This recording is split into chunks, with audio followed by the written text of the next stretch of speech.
another request from our followers. It's from System of a Down.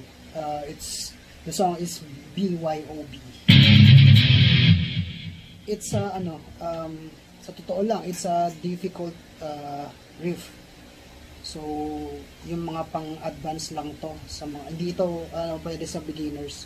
So, yung may mga alam na sa gitara, and then marunong na sa down picking, and then alternate picking, like that. So, madali na lang sa kanila. Pero sa mga beginners, so it's a no-no. Mahirap. Kasi may mga down picking and then alternate picking din. Ganyan. Saka mabilis yung ano niya, yung beat per minute. So kailangan mabilis din yung pag kaskas mo o kaya pag play mo ng gitara mo. So let's go. So let's dive in. So the tuning of this is C sharp drop. So E flat standard, diba, E standard. So half step down, magiging ano siya, this D sharp. So pag dirinap mo siya, magiging C sharp na siya o D flat.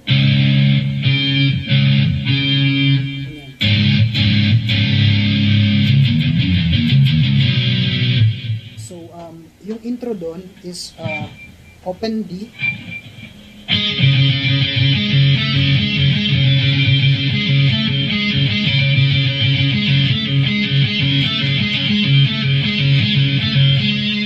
so from D7 tapos D8, alternate lang siya. So yung the first three,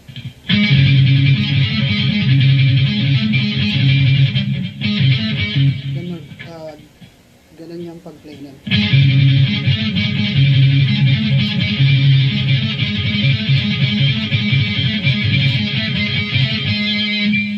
So from D7 tapos sa D8 ka, slow.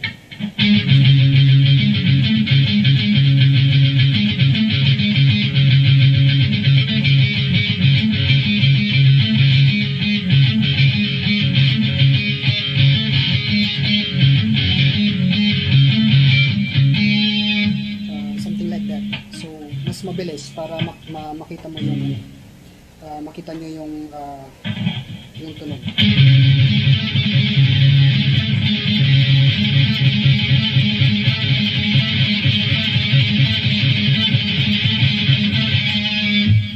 Parang gano'n. So yung sunod nun, the next riff would be it's A.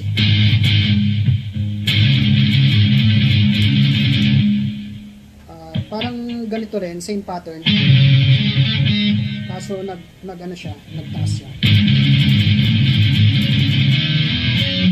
And then the next riff would be E, E5, F5, and then G5.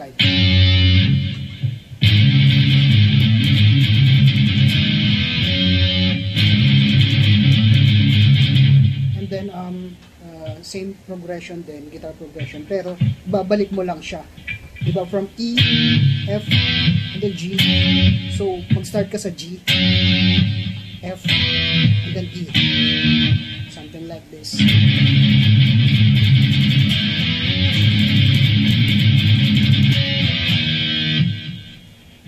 And the next would be ano na, dun na sa verse. Okay, dun sa verse, ang chords nun is A, and then A, B flat, then F, and then same pattern dun sa una. So something like this.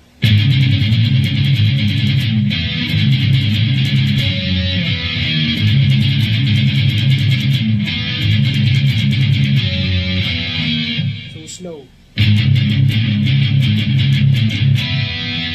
It's F,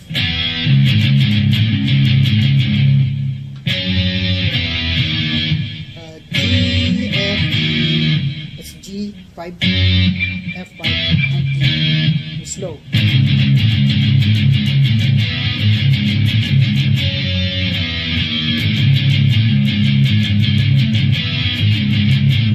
2 times. And then dun sa pangatlo, mas matagal na siya, much longer.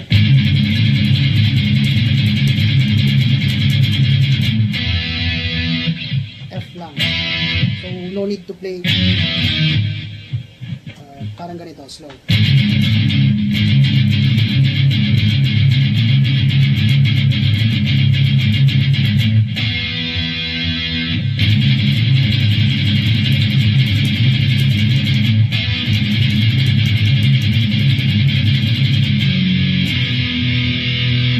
Then papasok na yung yung chorus doon. So from the top,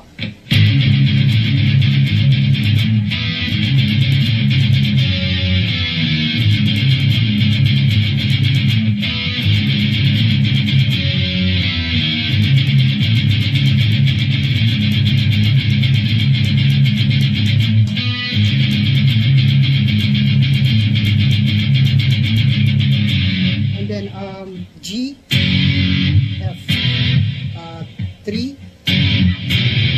parang ito. So you will play, and then this one.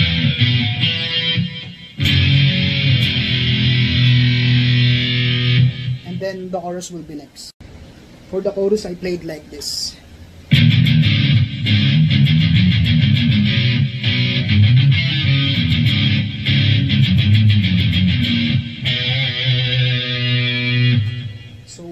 Yung una, the first part, E, F, back to E, then open, slow.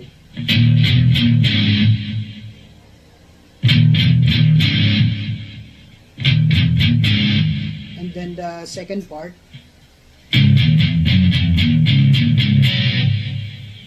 open, and then E, F, G.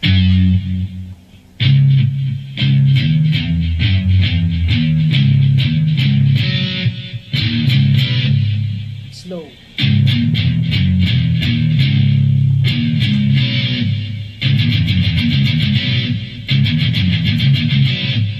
Slow again.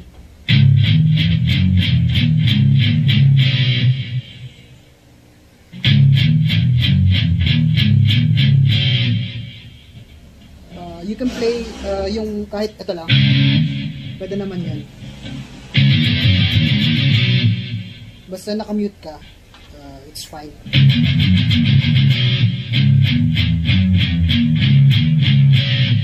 And then the next would be open A. So yung bagsakan pala nun is C. Parang ganito. And then after C, open A. It's C, A3, A5, and then D3, D2, open. So from the top.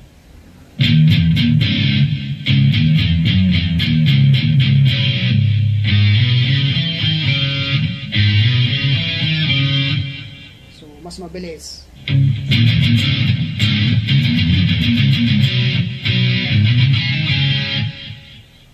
Okay, ito yung part din ng chorus.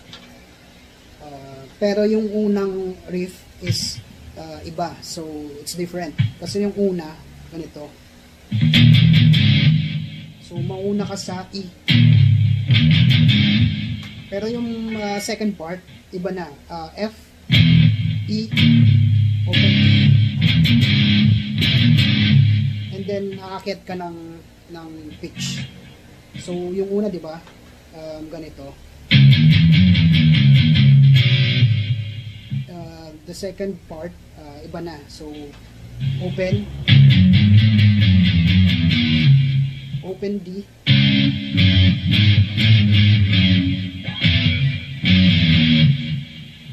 Yung playing chords is open, G, A, B flat, tapos back to G, tapos F, back to G, slide to E. Parang ganito.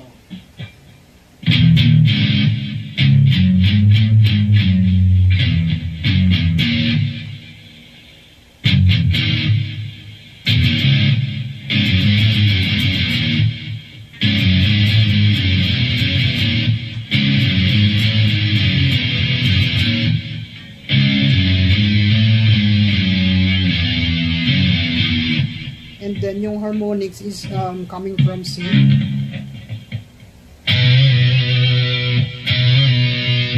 Bend.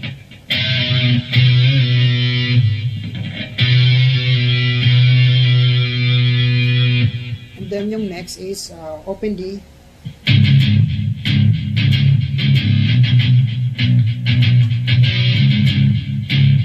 Ganun ulit.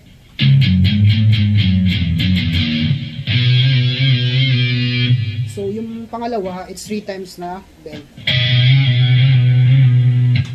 Something like that.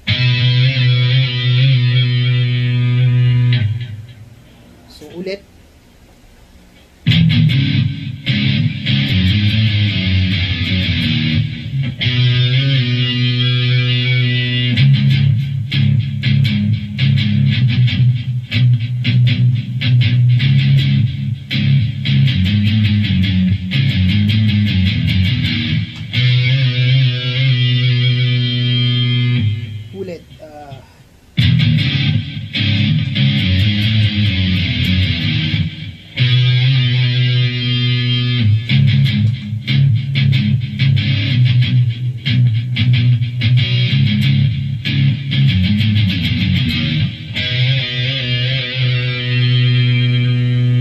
Okay, dun sa verse 2, same pattern dun sa verse 1 lang. Pero mas matagal yung chugging nila dun. Something like this.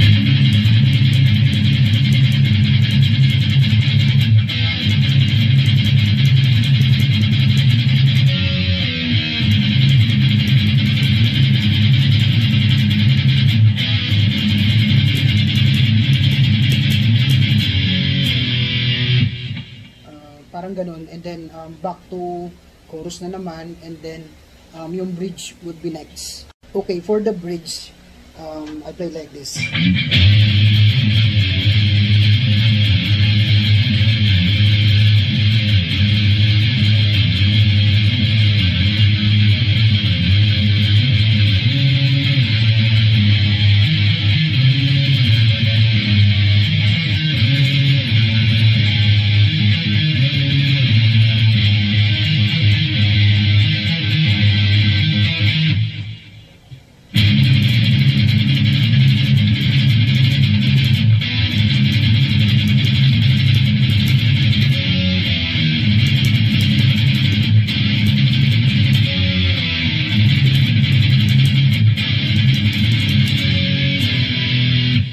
Sunod doon yung third chorus na, and then papunta na siya sa ending part. So dun sa bridge part, yung chord nun is from E5 slide siya sa 7. Parang ganito. So the chord, the playing chord would be ito, G, A, B flat, and then this one is C. Slow.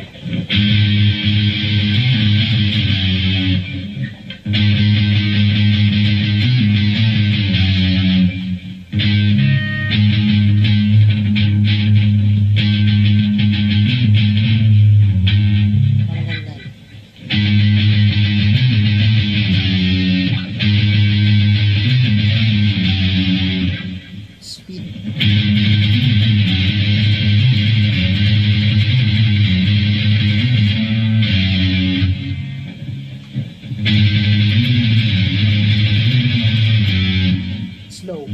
Papakita ko lang.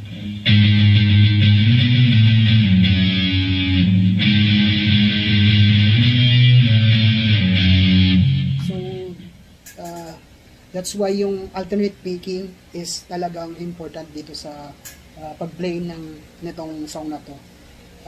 Sobrang hirap, pero the more you practice, masasanay ka rin sa alternate picking and then or down picking din. So maganda kasi para ma-practice din, di ba? So ulit.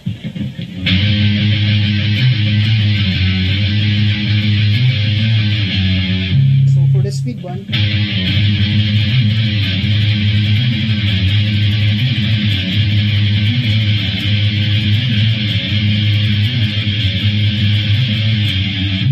then yung next nun is mag-slide ka na ngayon sa D. D12. From D12 tapos D8. And then next would be open A. Parang nung intro na chord, pero tinaas lang siya dito sa A. So ulit.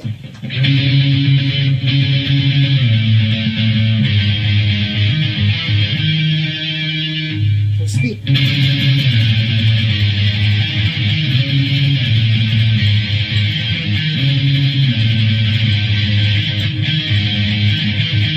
So yung pag-play pala nun, it's 4 times, and then yung ganon would be 3 times. So slow.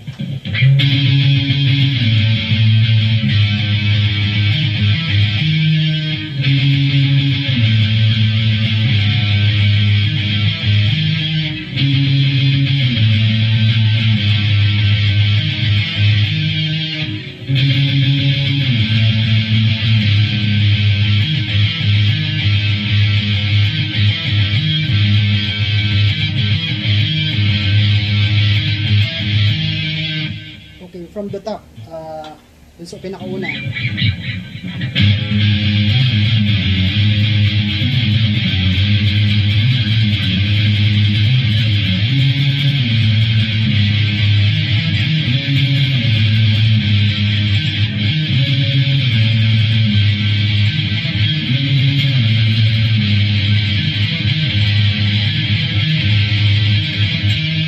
And then yung next nun, yung last na parang verse nila papunta na sa ending. Okay, dun sa last chorus na, so same pattern pa rin dun sa chorus 1, pero dun sa huli parang yung bagsakan nun is sa C. Tapos you will play na yung instead na ganito, so ito na yung ipo-play mo. You will play this one. Pa-ending part na siya eh. So, parang ganito.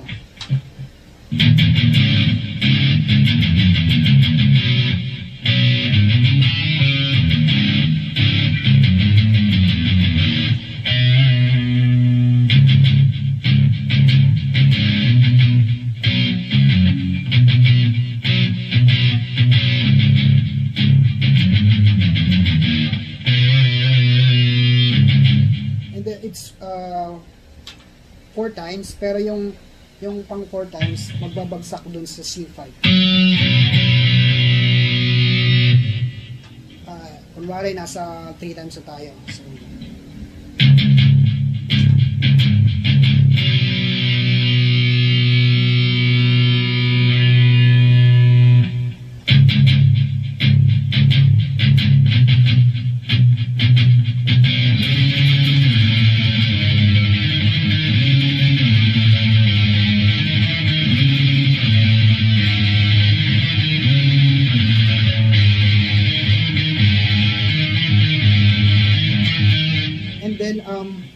nag-slide siya dun eh. Parang ganito.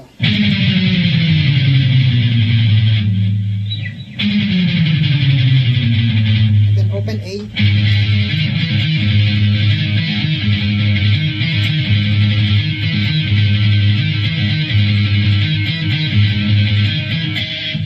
So, yun na yung sa ending part. So, slow. Kunwari nasa 3 times na tayo, di ba?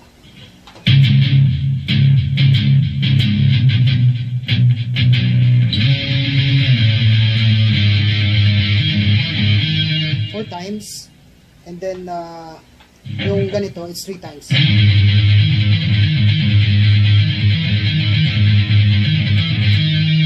30 times, slide, balik ulit, open A,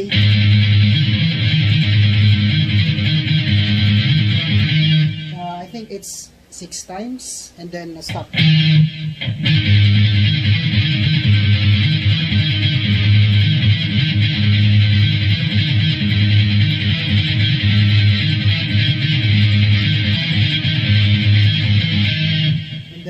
Yun na yung ending part. So, that's it. So, thank you very much dun sa nag-request nitong song. Although, sobrang hirap niya. Hindi ito pwede sa mga beginners. So, yung meron ng alam sa gitara. Pero, maganda rin i-practice kasi meron siyang down picking, alternate picking. Kaya masasanay kayo dun sa pag-practice.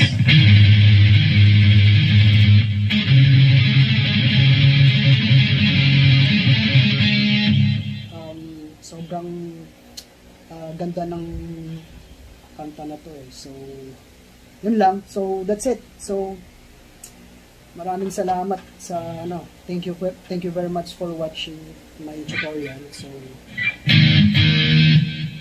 that's it. So, don't forget to follow me on my Facebook and then subscribe dun sa YouTube channel ko.